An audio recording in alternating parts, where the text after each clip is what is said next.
उत्तर प्रदेश में पंचायत चुनाव को लेकर घमासान मचा हुआ है। नमस्कार, मैं अमित कश्यप और आप देख रहे हैं गामा टाइम्स। इस वक्त की खबर है उत्तर प्रदेश की राजधानी मोहनलालगंज से, जहां मोहनलालगंज विधायक अमरीश सिंह पुष्कर की पत्नी विजय लक्ष्मी पूर्व ब्लॉक प्रमुख लड़ने जा रही हैं पंचायत सदस्य का चुनाव। जहां लखनऊ ब्यूरो चीफ विक्रम कश्यप ने जाना विधायक अमरीश सिंह पुष्कर से कि किन मुद्दों को लेकर आखिरकार वह चुनाव लड़ रही हैं और किन बातों को लेकर वह जनता के बीच में जा रहा है। ये डालते हैं लखनऊ ब्यूरो चीफ विक्रम कश्यप की एक विशेष रिपोर्ट पर नजर पंचायत चुनाव को लेकर। उत्तर प्रदेश में पंचायत चुनाव को लेकर राजनीतिक पार्टियों ने कमर कस ली है और प्रत्याशी लग गए हैं चुनाव के प्रचार प्रसार में।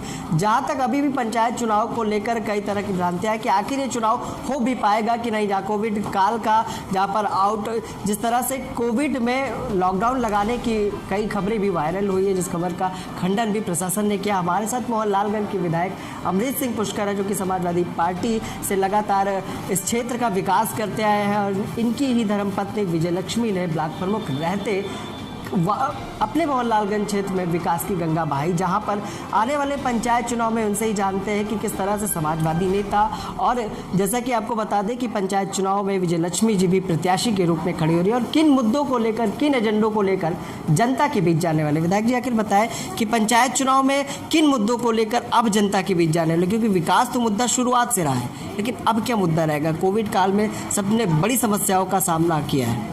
देखिए, जो पंचायत चुनाव होने, सर्वप्रथम तो मैं साफ कर दूं कि सरकार की मंशा पंचायत चुनाव को लेकर ठीक नहीं रही। विषम पंचायत चुनाव जबकि गांव की सबसे छोटी संस्था है और जिसका चुनाव समय पे हो जाना चाहिए था। कोरोना काल में सब जगह चुनाव हुए, लेकिन पंचायत के चुनाव को टाला गया और आज स्थिति है कि 6 महीने लगभग बीतने जा रहे हैं। अभी भी कोई न कोई कोर्ट के माध्यम से इस चुनाव को प्रभावित करने की कोशिश की जा रही है। मैं समझता हूँ कि सरकार की मंशा ठीक नहीं है और आने वाले दिनों में चूँकि गांव में बड़े स्तर पे हर गांव में पंचायतों के चुनाव होने वाले हैं, मैं समझता हूं गांव एक बड़ी संस्था है। प्रधान की या क्षेत्र पंचायत हो या जिला पंचायत हो, ये सब एक बड़ी संस्था है। गांव के विकास में इसका बहुत बड़ा रोल और अहम रोल रहता है। गली नाली खड़ंजे का ये सब मुद्दे इन सब इसी संस्थाओं के माध्यम से तय होते हैं और बनते भी हैं इन्हीं के माध्यम से। क्या कहना चाहेंगे कि राजनीतिक क्षेत्र में आप और आपकी धर्मपत्नी दोनों ही समाज सेवा करने निकल पड़े हैं और कहीं ना कहीं विकास, मोहनलालगंज में जो रुका हुआ विकास था उसको बढ़ाने का भी काम किया है। अभी हाल ही में कार्यकाल समाप्त हुआ, उसमें कई योजनाएं, कई तरह के लोकार्पण किए गए। क्या कहना चाहेंगे, किस किस तरह के वो विकास थे जो रुके हुए थे?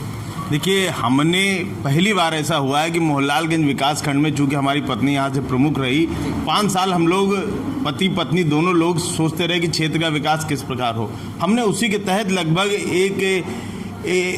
5 साल के समय में लगभग अपने इस विकास खंड की एक गांव में क्षेत्र पंचायत के द्वारा जो धन था उसकी सुविधाओं पहुंचाने का काम ब्लॉक के माध्यम से हम लोगों ने गांव तक किया। हर गांव में लगभग हमारा विकास कार्य हमारे क्षेत्र पंचायत के द्वारा कराए गए बिना किसी भेदभाव के। गांव की महिलाओं के जो जागरूक हों, किस प्रकार वो आत्मनिर्भर बने, इस मामले में भी निरंतर हमारी पत्नी लोगों में प्रयास करती रही, लोगों के बीच जाती रही। और अब स्थिति ये है कि अगर पार्टी का निर्देश हुआ तो आने वाले समय में हम वो जिला पंचायत का चुनाव भी लड़ने के लिए तैयार हो सकती हैं। सर, क्या कहेंगे, जिस तरह से जिला पंचायत सदस्य के लिए भी तैयारी चल रही है, क्षेत्र की जनता के बीच आखिर किस तरह के मुद्दे लेकर जाने वाले हैं? क्या कहना चाहेंगे क्षेत्र की जनता से?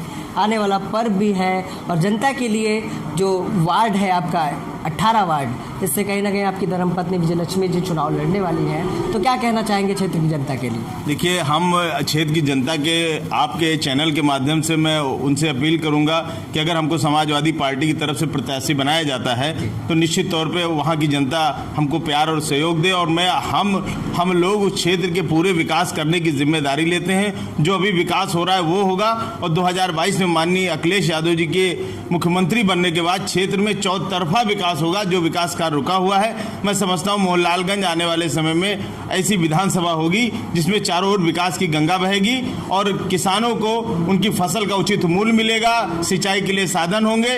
ये सब इस सरकार में तो नहीं हो पाया। बच्चों को पढ़ने के लिए राजकीय महिला डिग्री कॉलेज होंगे। इस तरह की व्यवस्थाएं आने वाले समय में मैं उम्मीद करता हूं कि माननीय अखिलेश यादव जी की सरकार बनने के बाद हमारे क्षेत्र में निश्चित तौर पे इस क्षेत्र का विकास होगा। और आपके चैनल के माध्यम से मैं सभी अपने क्षेत्रवासियों, मोहनलालगंज क्षेत्रवासियों को और अपनी विधानसभा के सभी क्षेत्रवासियों को, प्रदेशवासियों को मैं होली की हार्दिक शुभकामनाएं और बधाई देता हूं। ये रंग बिरंग रंगों का त्यौहार है, खुशियों का त्यौहार है, आपस में मिल बैठ के वैमनस्यता भुला के गले मिलने का त्यौहार है। तो निश्चित तौर पे होली की सबको बहुत बहुत बधाई, बहुत बहुत शुभकामनाएं आपके चैनल के माध्यम से मैं देना चाहता हूँ। बताइए कि आखिरी सवाल यही है कि क्षेत्र की जनता, जैसा कि लगातार सदन में कई मुद्दे उठाए थे जो रुके हुए मुद्दे मोहनलालगंज के, हम चाहते हैं कि एक नज़र डालें कि आखिर वो बड़े मुद्दे कौन से थे जो क्षेत्र की जनता आज भी नहीं जान पाई है। कि इस तरह तक जिस तरह से सदन में जब आपने उठाए तो कई विद्यालयों के मुद्दे थे, सड़कों के मुद्दे थे, वो आज कहीं ना कहीं विकास हुआ, उसका लोकार्पण हुआ। तो क्या कहना चाहेंगे, जो बड़े मुद्दे थे कुछ मुद्दे बता दें कि जिनके लिए आपने सदन में आवाज़ उठाई थी। देखिए, निश्चित तौर पर हमारे मोहनलालगंज में ये जो रेलवे क्रॉसिंग है, इस पर फ्लाईओवर नहीं था, भयंकर जाम लगता है। और एक आगे गोसाईगंज का एक क्रॉसिंग पड़ती है अनूपगंज, वहाँ पे भी जाम लगता है। दोनों का मुद्दा मैं जब से विधायक बना तब से सदन में उठाता रहा और मुझे खुशी है कि सरकार ने हमारे क्षेत्र की समस्या को ध्यान दिया और मैं समझता हूँ कि आने वाले समय में दोनों ओवरब्रिज बन जाएंगे, जिससे यहाँ की जनता को निजात मिलेगी। और तमाम अभी ऐसी समस्याएं हैं जो लगातार मैं विधानसभा में उठाता रहा, जैसे सबसे बड़ा मुद्दा है कन्या महाविद्यालय की स्थापना। हमारे यहाँ एक भी राजकीय विद्यालय नहीं है जिसमें हमारे गरीब और अनुसूचित जात के बच्चे पढ़ सके, निःशुल्क शिक्षा ग्रहण कर सके। यहाँ पे जो भी कॉलेज हैं वो प्राइवेट कॉलेज हैं। इसलिए मैं चाहूँगा कि हमारे जो विधानसभा में एक राजकीय कॉलेज की स्थापना, महाविद्यालय की स्थापना कराई जाए, जिससे हमारे बच्चे, यहाँ के बच्चे शिक्षित हो सके और वो अपने उज्जवल भविष्य की ओर बढ़ सके। तो ये हमारी एक मांग है। तमाम हमारे क्षेत्र ऐसे जो असिंचित है, वहाँ पे राजकीय नलकूपों की स्थापना कुछ जगह हमने कराई है। तमाम ऐसे जगह क्षेत्र अभी भी बचे हुए हैं जहाँ पे राजकीय नलकूपों की स्थापना नहीं है। मैं समझता हूँ आने वाले दिनों में सब जगह किसानों के लिए, सींच के लिए, पानी की व्यवस्था के लिए राजकीय नलकूप स्थापित होंगे। तो ये थे हमारे साथ मोहनलालगंज विधायक अमरीश सिंह पुष्कर। जैसा कि पंचायत चुनाव के लिए उन्होंने बताया कि मुद्दा विकास का होगा, लेकिन देखना यह है कि क्षेत्र की जनता और जिस तरह से मोहनलालगंज के क्षेत्र को विकसित करने का काम विधायक अमरीश सिंह पुष्कर और उनकी पत्नी विजय लक्ष्मी ने किया ब्लॉक प्रमुख रहते हुए, अब आने वाले पंचायत चुनाव में किस तरह का क्षेत्रीय जनता का समर्थन मिलेगा। विश्व मोहित के साथ मैं विक्रम आपसे इजाजत चाहूँगा। नमस्कार।